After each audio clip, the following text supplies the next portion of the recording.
Butyl iodide undergo SN2 reaction faster than N-butyl chloride. Reason are iodine is a better living group because it is a larger size. In the light of the above statements, choose the correct answer from the option given below.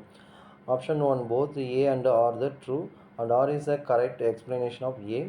2, both A and R are true, but R is not a correct explanation of A. 3, A is a true but R is a false. Fourth one, A is a false but R is a true. இந்த கொஸ்டினுக்கான answer பார்க்குறதுக்கு முன்னாடி நம்ம சேனலை subscribe பண்ணிவிட்டு பாருங்கள். இங்கே SN2 reaction தான் வந்து பார்த்தீங்கன்னா கேட்டிருக்காங்க. ஆக்சுவலி SN2 ரியாக்ஷன் என்னது? Bimolecular nucleophilic substitution reaction. அப்போது ரியாக்டனில் வந்து ரெண்டுமே வந்து என்ன கொடுத்துருக்காங்கன்னா ப்ரைமரி கார்போகேட்டையான் தான் கொடுத்துருக்காங்க. பட் என்ன சேஞ்சஸாக இருக்குன்னா லிவிங் குரூப் தான் வந்து பார்த்தீங்கன்னா சேஞ்சஸாக இருக்குது. அப்போ லிவிங் குரூப் ஆர்டர்லேயும் வந்து அயோடின் வந்து பார்த்தீங்கன்னா பெட்டர் லிவிங் குரூப்பு. ஸோ அப்போது அசர்ஷன் அண்ட் ரீசன்ஸ் ஆர் வந்துனது கரெக்டு. ஸோ அதனால் வந்து பார்த்தோன்னா both A and R is a true, but R is a correct explanation of A. அப்போ option 1 is a correct answer.